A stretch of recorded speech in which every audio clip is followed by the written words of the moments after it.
Hello, good afternoon, welcome to my humble model railway, Bedstead Junction. Now, I expect you'll be wondering why there's the railing ramp up there in the distance and some clerestory coaches, pre-grouping clerestory coaches, Great Western ones, okay. They're the only pre-grouping coaches I've got. In fact, probably some more pre-grouping coaches will probably be on order at some point or another when I feel a bit more financially confident again. But I thought I'd bring you this little treat, okay. Now, it's another purchase I've made, and I know probably having seen my video on the Black 5, which I only made a day or two ago, you know, it probably seemed like, you know, I've made one or another one already. But this was a purchase that I couldn't resist. Now, I must admit, before I'm not going to put this into view straight away, because I'm just going to explain to you why I hesitated a little bit. I was wondering about this one, okay. Is the livery in fact correct on this locomotive, okay? Now, it may give you some idea of what it is. It's not the Platinum Jubilee locomotive. I mean, those prices are astronomical. Whereas these prices here, the price of this, if you hold that into, if you bear in mind what price those are going for at the moment on eBay, this in many ways will represent a bargain, okay? Now, what we're looking at is going to be R3863 LSWR T9 class 440 number 120, okay? National Railway Museum presentation on there, and you can see the box there. Give you some idea what's there. Sorry about the glare getting in there. I've got my little video light going strong, okay. And you see, yes, it's if you probably saw that glimpse there, it's LSWR. Now, this arrived yesterday, but I did have a couple of social things I had to do during the day, and that went on quite a long time. And let's put it this way, I wasn't in a condition to produce a railway video after I got home. Now, let's have a look and see. Let's say about that the better, perhaps. But anyway, here we go. Now, let's have a look at this now. Now, I think I did say towards the end of my previous video that I had something coming, and you would need to wear sunglasses, and obviously that was going to be in relation to the livery of this locomotive. Now, let's take a look and see what we've actually got. Now, I must admit, I did have a crafty peek yesterday. I was like a little kid, you know, on Christmas Eve, and I sort of sneaked downstairs and had a naughty peek, you know, inside one of the presents. And it is this. Okay, it's in, you can see inside the box there. Yes, it is the lovely T9 440 locomotive there. And we'll get this out of the box in due course. Now, I ordered this on Amazon. I think it was about £157. A lot of money, I know, for some people, but it's one of those things where I was lucky enough to have the funds to be able to afford this, and I don't really buy much in the way of clothes, and I don't spend much on my car or anything else like that. So this is my hobby, okay, and it gives me lots of enjoyment, and I hope that me showing you these videos actually will give you the chance to enjoy a few things. Now, here we are. This is it in this block of ice packaging there. Now, what I've did before I actually opened this up, I did a bit of a shaking vac, the usual thing. I always shake the box before I open the packet up. Now, it might seem like it's a reckless thing to do on a brand new locomotive, but if you hear rattling in that box, it means only one thing: something's dropped off, okay? So you need to be careful when you open up the box that you don't lose what's inside. And that happened quite a long time ago. I think you probably heard about my little saga with the Star class, where some small minute parts fell off. I was lucky, I knew they'd fallen off with the rattle test, and I was able to retrieve them. Now, with this one, I did the rattle test and there was no rattling, okay? So everything's looking promising, okay? Now, we'll talk about the livery as well at some point as well, because I I think certain people have thought, well, it's a different livery to what there is on the box. Now, I'm going to stand in defence of Hornby here, because I think there's been a lot of negativity about Hornby lately. Some of it justified, unfortunately. I know there's been, I mean, some people have really made sort of some hateful comments about Hornby and the people there, which I think it was really uncalled for. I got to be truthful, and luckily some there's not been too much of that lately. But this is the T9 in all its glory. Now look at that beautiful livery. Okay. Now you'll probably see from the box, okay, that there appears to be a slight difference in the livery. Actually, there's not on the box now. And I thought when they were showing this on other YouTube channels that there was a major difference in the livery. It might be a slightly darker green on the box, but then that could be with the printing. And with London and South Western Railway, from what I can gather, they did sort of start off with very, very light colours and gradually went more towards a kind of a darker green. Okay, we're going to get this out of the box now. Okay, we've got a detail pack in here as well with lots of things in here, lots of goodies. Goody, yum yum. Here we go. Now, look at the detail pack first. I think you've got the coupling for the front there, front coupling. You've got various things like a vacuum pipe, I think. You've got the brake rodding, and you've got a couple of spare traction tyres on there. Okay. Now, okay, traction tyres. Again, I'm going to stick my neck out here and probably raise a bit of a hornet's nest.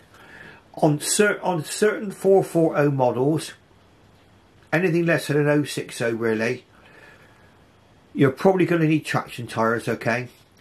It is just a fact of life, okay? So I do support the fixing of traction tyres. I know certain other people said they would prefer not to have traction tyres, but that's okay if you want your wheels to be slipping around furiously and the locomotive not going very far or not going up the slightest gradient. With the traction tyres you will get the grip. And I suppose the clue's in the name, isn't it really? Traction tyres. Okay, look at this beautiful livery. Look at that. This is just absolutely stunning. The locomotive itself looks quite pristine.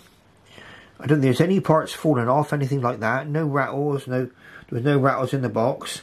Everything looks intact. Now I think what I would normally do is run the locomotive, okay? But I think in this particular instance, we're going to go for the Lazy Susan first, and then we're going to give her a run last of all, okay? Because I'm sure, I mean, it's a brand new locomotive, so surely it's going to run, isn't it?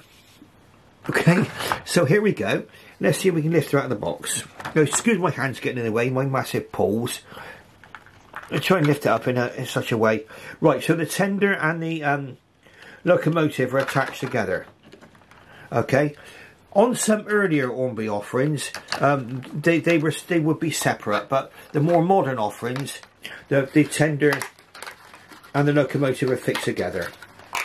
Now, I actually like what Hornby do here, because there's no possibility of you suddenly getting the locomotive and the tender parts in company, especially when there's wires between the loco and the tender as well. So it came well protected, okay, and the way that it came from Amazon, I mean, it came in a pretty large bag, but it was all wrapped up in bubble wrap, and it appears to have protected everything quite nicely. So, you know, got quite pleased with how it actually came. And Amazon is a place that's sometimes worth looking, because you do find a lot of model shops are actually on Amazon, and you'll be able to get things. Sometimes you get things at quite a reasonable price on Amazon too. And everything I've ever ordered from them has arrived quite alright. I mean, there's no sort of like knocks in the box or anything like that. Knocks in the box, that rhymes, doesn't it? But Oh, on the back of the box, there's a history of the T9s. Okay, now I haven't read right the way through this, okay, myself. I will be reading this later, okay, but I have sort of made up some facts about this, okay, which I'll be able to give you a good outline. I mean, some of it I might refer to the box, but I have made some notes before I start. Now, another thing which you need to know about, which comes in the box, we'll just put, again, just putting things to one side carefully, is it does come with instructions, okay? So we'll just come away from that now. We'll just have a quick look at these instructions. Right, so it's dedicated to the T9. So you've not got, I mean, there are a range of 440s in the railroad range, okay? But it looks like these are different. This is different, okay? And it's usual information, where to oil and maintenance. And they give you the DCC fitting. The DCC appears to be going in, chip seems to go into the tender on this. And you're also told about body removal as well. Now they do actually say here, and this is good sound advice, okay, from Hornby, well done, that some of the details should only be fitted for use on static displays. Okay, now you know me, I don't buy these locomotives to be to go on static display. Does nothing for me. I like to keep my locomotives running, and to let you see what they run like as well. And you know, I like to. One of the reasons why I started my YouTube channel was to share my love of this hobby, and it was actually rekindled in many ways. And I did take quite a long break away from the hobby for a while, and that was mainly due to, well, circumstances. Life got in the way, really, and other things. We won't go into too much. But I came back during the lockdown. Now here we are. Here's our T9 in all its glory. Now this is truly, truly, truly a beautiful looking locomotive, in my opinion. Now it was the livery that attracted me. I mean, I saw reviews, and I'm going to give a shout out to a couple of reviewers. There's a great review of this on Sam's Trains. Okay. Although I do differ with him about the traction tyres. Sorry, Sam, but I do. But this is what the hobby is all about, isn't it? People having our opinions. And also Jennifer Kirk did a great review on this as well. And I would advise you to watch Jennifer Kirk's review if you're thinking about DCC fitting, because she always shows how to fit a DCC chip. Me, personally, you won't get that from me, because I'm Mr. Analog, okay? I'm strictly DC. I've only got a 6 by 4 foot layout. I don't really have the... and I was looking at it. I mean, there was like 12 different functions on one locomotive, and I'm thinking, well, you're doing that. You're trying to think, well, what locomotive number am I about to press for? And I reckon I'll end up with a railway disaster if I try DCC. People might differ with me on that. But look at that beautiful livery.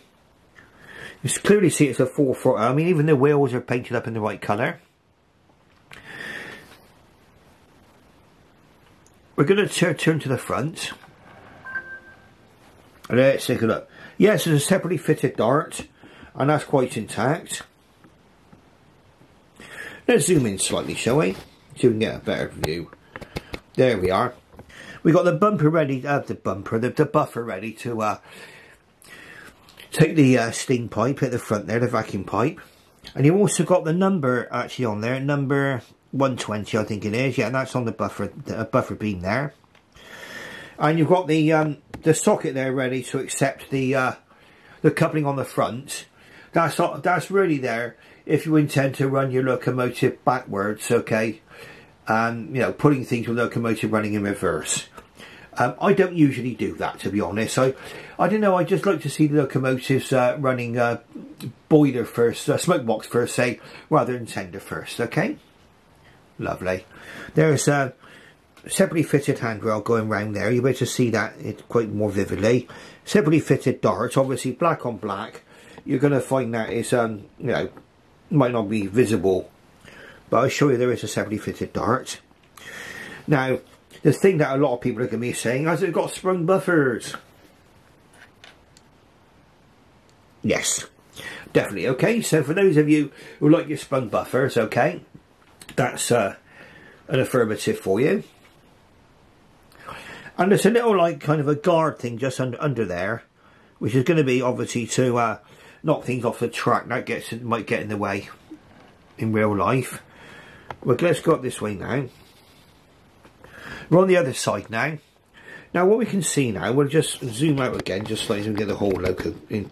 That's it, there we go. Right, so LSWR, number 120 on the side of the cab. Lovely fitted separate handrails there. I'm guessing that's the safety valves there. The whistles are well represented too. Really, really, really nice. Okay, you've got the steps just there. Okay. So my guess is they are not going to interfere with the with the front bogie. We're just going to turn it. Oh, the coal load. We'll have a little look at the coal load as well. That's a nice looking little coal load. That's not too bad. It's not too chunky or anything else. It's not glossy like the Bachmann ones. But then that's all, again, a sense of personal preference, really. You know, some people like shiny coal. Some people like matte coloured coal. Okay? Each their own. I'm happy with either. I'm easily pleased. Okay, now then. Really, really nice. I mean, the actual livery. Now, you might think... Now, I did have doubts about the livery, okay, until I saw a review of the Adams radial tank, okay. And the Hornby Adams radial tank is exactly the same livery. And I've got to give a shout out to Mike's Movies, okay. Now, he did a feature on the Adams radial tank. I know it's a different locomotive, but they were both pre-grouping locomotives. And he went to go and visit the real thing, you know, the preserved Adams radial tank. And the livery on the preserved Adams radial tank is exactly the same as this. Okay, so you can look that one up. I think it's yeah, it was in Mike's Movies. It was Adams radial tank definitive guide. Okay, and I think that was number 488, the Adams radial tank. And these locomotives two locomotives got one thing in common. They're both the last survivors. Okay. Now I think what we'll do is we'll talk about the history of the locomotive a little bit more as we once I let this locomotive go around the track. Now I'm going to ask you to bear with me on this, because this actual review might go on for a bit, because I am so happy with this locomotive, really enthusiastic, okay, and I'm quite, you know, I feel quite fortunate that I'm able to buy this locomotive and share it with you. Well, you can see that control wheel there. Now I'm guessing that's for the brakes, okay. Correct me if I'm wrong. These locomotives don't have water scoops, okay, don't have scoops on them, because they didn't have water troughs, okay. But that's one of the reasons why the tender is an 8-wheel tender and is quite big compared to the locomotive. We'll go through that a little bit later. Another feature I've noticed as well, which I don't know if it's movable. I'm not going to try and wiggle it yet. I might give it a little prod, see if it goes. I'll leave that. You've got a full plate between the there you can see it there. You've got a full plate between the locomotive and the tender. Again, really nice feature to have. Beautiful. Now we're going to the rear view of this. Oh, and it would appear this locomotive would appear to have separately fitted lamp arms and everything on here. Really, really, really nice. So that's this feature on the front. Oh, it's got the steam pipe on the back. Well, pardon me, but not on the front for some reason. Okay, it's just steam vacuum pipe on the front. It's got a hole there. Yeah, just look, turn it around to see if there's a hole. That's the back of the tender there. Okay, so you've got the buffer beam there again. A little hook there in the middle. Let's turn it around to see if we've got the similar one in there. No, again, that's in a detail pack. Now, I think the reason why maybe they've not put those on is that fitting some of these accessories might interfere with if you wanted to couple up things on the front of the locomotive running this in reverse. Okay, so you've got lamp arms there, detail there. There must be more lamp arms. Again, sprung buffers on the back, just in case you want confirmation. There, sprung buffers. Yep, they're moving in and out. Lovely. That's it. A really nice locomotive. Now, the one thing that a lot of you will be wondering about now, and oh, let's have a look. Just a little look up there now. I don't know if you can see that there properly. Looking from above slightly, but you can see the coal out there. And you've got the water filler just here. The coal load, yeah, quite a nice little coal load on there. I think that's quite happy with that. We're going to try and get up into here now. Now I don't know if you can see inside that cab. I think what we need to do is to try and get maybe down onto an angle where we can see this a little bit better. I'm going to see how we can get this cab in view for you, because that is a really, really, really nice cab. Really, really nice. Lots of separately fitted parts inside of there. I think maybe we need to try to get down. Maybe we can lower the tripod, get down a lower level. Now, excuse me, because we're going to be going down quite fast, because this is quite a cheap tripod, really. It's got a nice tripod, but it's quite an inexpensive one. It's They can see some of the cab detail there now. Let's turn it around a little bit and we can see there. That is a fantastic cab there. Right. You can see down this side. I'm going to try and get low down in there. You might get my great big fat head in the way in a minute, but yeah, that's perfect. That is really, really nice cab. Now I'm going to do the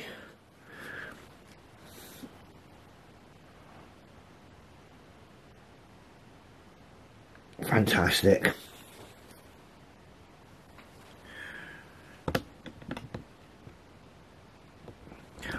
Now, one of the decisions, I mean, again, we'll come back to the livery. It actually influenced my, all my doubts went the second I saw the Hornby radial tank, which was in the same livery, and when Mike's Movers went to see the actual Adams radial tank, the preserved one, okay, number 488, which is in exactly the same livery as this, okay. That dispelled all doubts I had about the livery, okay, because it is quite a vivid green, isn't it? You must agree on that. But I think it's very attractive. It's beautiful, I think. So we'll look and see if we can get inside that cab again. Now I think some people have managed to get quite a good angle on this. So try and turn the. There we go. Now we're inside the cab. Look at that.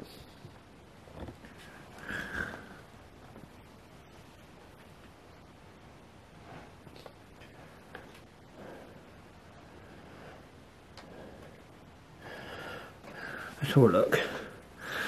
Under the Giants. Yep, there's it's hard to get right inside the cabin. I don't know if I can get close enough with the camera to be able to get inside. I'm on a tripod at the moment. We're going to go a little bit handheld now. Let's see if we can get inside of that cab. There. That's what I wanted to show you. Up at the top there, you've got the dials. They've actually got the dials actually fully printed, okay. Got all the details on the dials up there. Don't forget a bit blurry out of focus. I mean, we're getting quite close with this camera, but wow, that is really, really, really nice. There we go, got a better focus on it now. Perhaps if I zoom out it's just a little. You can see all the beautiful detail in there. So I want to take a little bit of time just to show you that cab.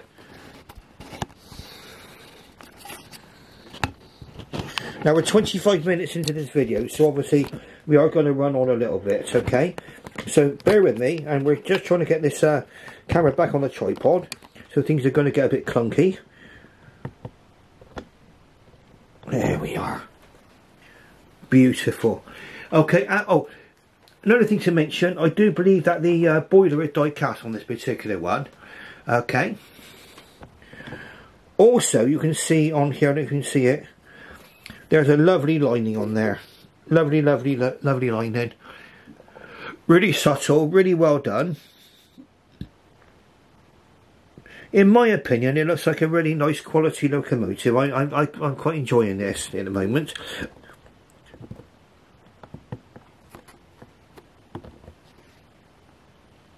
Right, now we're back in focus again. Glazed cab there. From what I can see, no sign of any glue marks or nonsense going on with those cab windows. Really, really, really nice. You can see the whistle detail there as well. We'll go up a little bit higher for that. Back on the tripod now, so right, I've got the station in focus now rather than the loco. Bear me just a moment. Down we go. Yeah, there we go. Back in focus again. Okay, you can see all there the safety valve and the whistle details. Lovely brass pipe work around the side of the locomotive. So much to talk about really with this.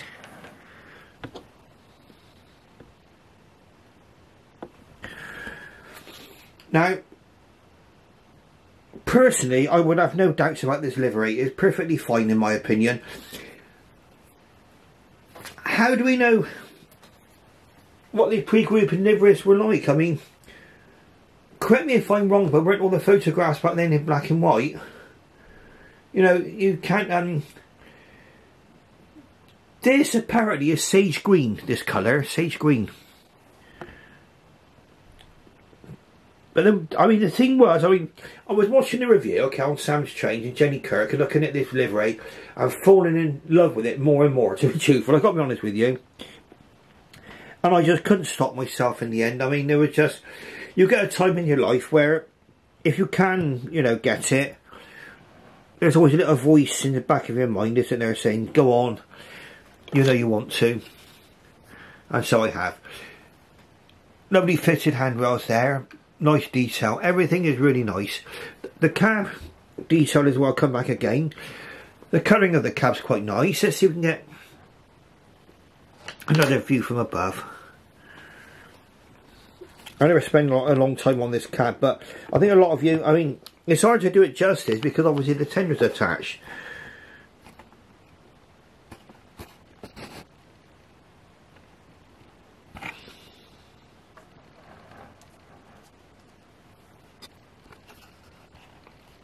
Gorgeous. Okay, that's about as good as I can get into the cab really. You can see it's all coloured in there, nice, beautiful. Right, so let's go back to the tripod. Sorry about this, you're probably going to look across there at my if you wonder what that is over there on beside the bed, I know it's probably relevant to you lot, but to a lot of people, well, that's a tube of Voltarol. In my time of life I need it. Okay, right, here we go. Now let's take a look. I think it's high time we put this one onto the rails, and we had a little chat, and we took a chat to see her running. Now this camera's going to stop in a minute, so we're going to get continuity problems, okay? So where it stops, and I'll have to restart again. And it's counting down now. I think what we'll do is, I don't know if it's going to just stop any second now. It's on 29 minutes and it's counting. Okay, we'll come back and have another look at the loco for a bit. Stationary. There we go, back into that cab again. Right, I think we're going to just have to keep going, so I don't know when this camera's going to... I wish it didn't have this, actually. It's got a half-hour limit on it, on recording. Now, whether or not that's to stop overheating of the camera, I don't know. But it gets to 30 minutes. Just came up with a message then. Movie recording limit has been reached. So we're back now with another 29 minutes worth of recording, okay? Hopefully we'll get this tied up before then. Right, so let's have a look. Our beautiful Hornby T9. We'll give some history, and I'm going to do a recap and some conclusions on this as well, just so I can do this whole locomotive justice. I think it's this is when Hornby, sorry, my phone went off then. With Hornby, when they get it right, boy do they get it right. Okay, that's my opinion. Okay, there's been a lot of negativity about Hornby lately. Some of it justified, I'd say, unfortunately. But when you get something like this, okay, you think to yourself, well, sometimes Hornby, you know, can really get something right for us. Now let me just stand up a second. Just move. That's it. Try and move my creaky frame around this tripod. Right, here we go. Oh, okay. Right, let's get onto the railing map. Now, I would say a lot of you, I keep on repeating the same thing over and over again. I know. Oh, what we'll do as well. I didn't show you the underneath of this locomotive, but really, is always the only thing I would have wanted to show you there was a coupling. It's a standard Hornby coupling with the plug and the screw, you know, the screws at either end. It's better than the Bachmann one, which the Bachmann one usually, I mean, they've got one come out now. They try to do something similar to the Dapple one, not Bachmann, but their locomotives in general, they don't.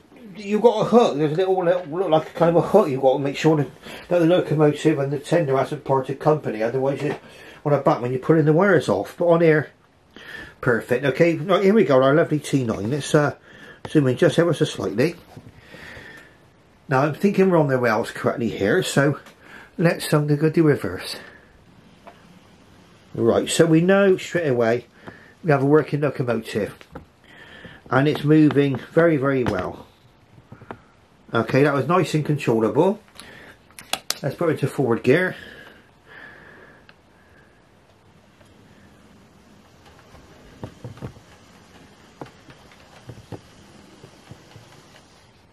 Beautiful. Absolutely beautiful. Very, very happy. Now what we're going to do is I should really have brought those carriages a bit closer. We'll see if we can couple up. If not, I'll have to get back out of my seat again. So let's have a look. We'll reverse back up to the carriages. Now, these are not, strictly speaking, the right carriages. Okay, they're Great Western. You probably, some of you are knowledgeable ones out of those of you out there. But I don't have any. I've got green Southern coaches, but I've got nothing pre-grouping. And you know, it was when I put the green Southern ones on, all these pre-grouping Great Western Clarisse coaches, and I thought it might look nice with these Great Western Clarisse coaches. Now you probably would get howls of disapproval from people on that, but no, we didn't couple up right there. So let's see if we can walk down. The perils of live video. I don't muck about with my videos. They're live and that's it.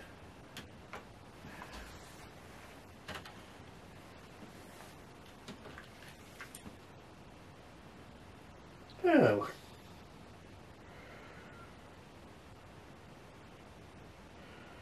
Stranger than strange.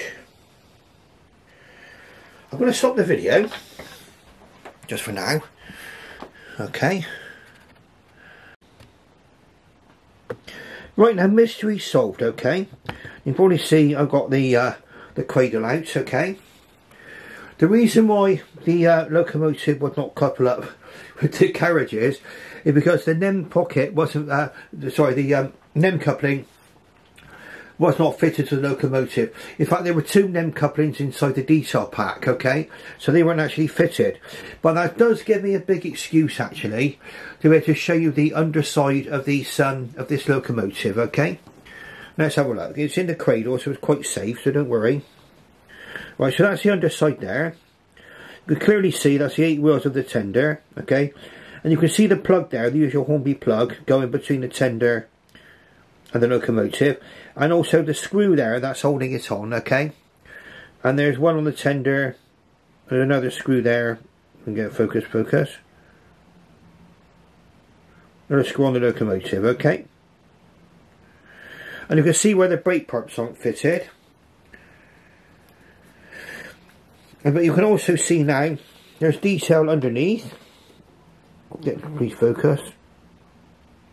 Okay, detail underneath. Let's bring this back in a little bit. Sometimes it's easier if you zoom out. The focusing is a lot better. There we go. That's what we're looking at. Lots of lovely detail underneath. Okay. And again here. Okay. So the more I look at this locomotive, the more I'm pleased. And you can see there, that's the, I don't know if you can see that there, but that's the, where the brake rigging will fit there. And onto the tender. I won't fit the brake rigging myself. I'll keep that in the detail pack if necessary. Alright, there we go, they're in focus now. So that gave us a chance to have a look at the locomotive. And also, that's a coupling there which I found inside the detail pack. Now, what I would say is that if you don't have one, just get one. It's a Pico. I've shown you this before actually, but it's a Pico PL70 servicing cradle, okay? And it comes with all these bits here. Don't worry about the price. Don't think, oh, that's a lot of money to pay for a bit of foam. The locomotive fits in there quite easily, okay, and firmly, and you can work on your locomotive without any fear of it falling over and getting broke. Okay, absolutely fine. So what we're going to do is we're going to put her back up the right way now. My great big paws here getting in the way. Here we go. So now we've got a T9 ready to roll, as they say. I'm going to seal up when I get a chance, I'm going to actually seal up that detail pack, so there's no chance of me losing anything out of it. So that's the mystery, okay? That's the reason why it didn't couple up. Now I guess they must have had their reasons for leaving it off. Well, there we are, but it was in the pack anyway, so mystery solved, as we say. Just going to pop this away, and then we'll get on with something else. Watch her run, if we can, with the carriages attached. No wonder it didn't couple up. There's no coupling. Okay, here we go. And there is the other coupling in the detail pack as well. There's the one for the front. So presumably that's how they wanted to present this. Right? I mean, this is the sort of locomotive I would say. I mean, I'm against things being put on static display, but this is the sort of locomotive it was. If I was putting something in a case, this might be one of the ones that I would put in there. I mean, it's beautiful, isn't it? The more I look at it, the more I'm getting to like it. Right, so we need to get back onto the rails again.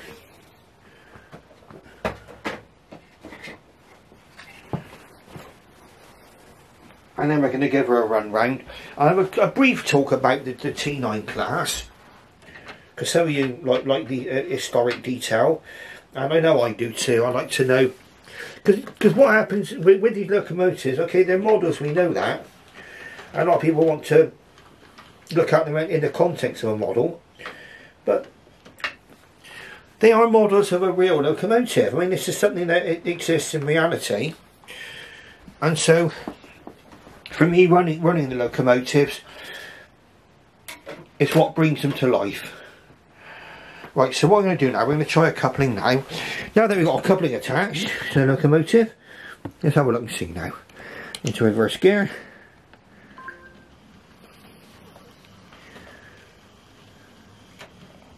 Now that sounded a bit satisfying. Yeah, that was alright. Off we go, there we are, the wonderful T9. Making a wonderful job of putting my 3 Great Western Class 3 coaches. Fantastic. Okay, now, some of you might worry about not having the right carriages to go with the right locos and the right right this and that and the other. I would say if you're running a modern railway, you can let your imagination run away with you, okay? And that's my view. That to me is the joy of modern railways. That you can sometimes make things happen according to your wishes. And for me, I mean, okay, it should be putting 3 pre-grouping Southern Railway coaches, but I think it looks lovely with these Great Western Class 3 coaches. Absolutely superb. It's running around the track beautifully, as you can see. Absolutely superb. Look at that. We'll let it go around. We'll just focus on that. I think it looks quite dramatic going through the level crossing there. And we'll have a little talk about the history now, okay? So, London South Western Railway T9, or they were nicknamed Greyhounds because of their very, very good run of speed.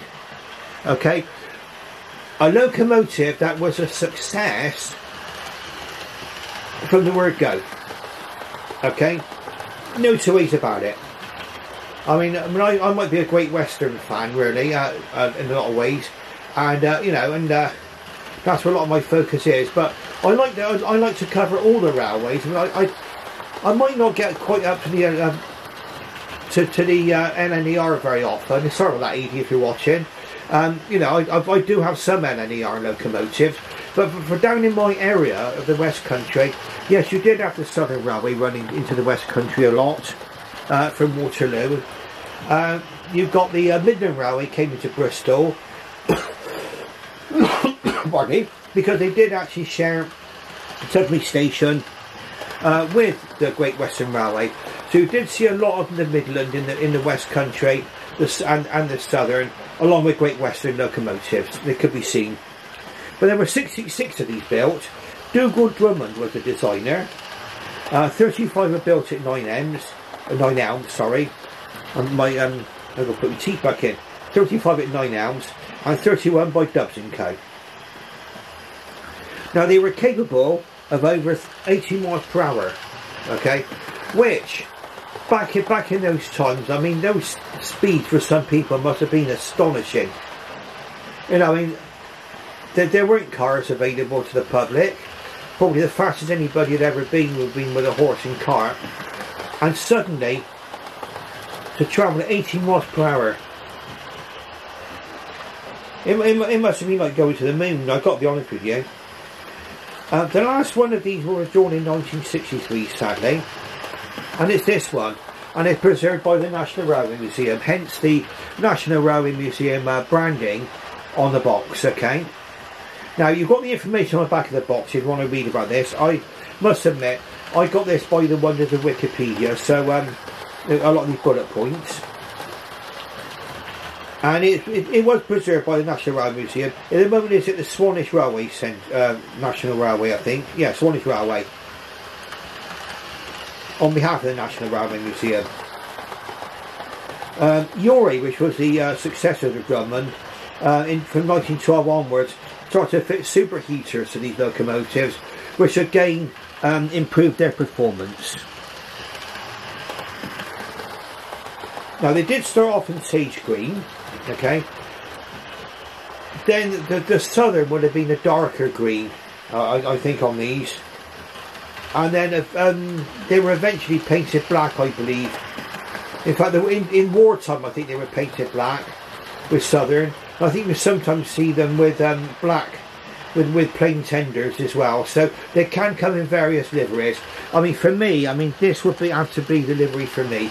Okay, I've got no locomotives in this livery. Now, from the information that I've got, at least, this livery is accurate. Okay, absolutely accurate. If you go by the Adams radial tank, which is preserved at the moment, both these locomotives are out of commission at the moment. I do believe this one's awaiting its a new boiler certificate, but hopefully we back up and running as soon as possible. Yeah, in fact, it's been in store since 2020, awaiting its boiler certificate apparently. Okay, now you can see this lovely greyhound going around the track here. Absolutely beautiful runner, beautiful runner.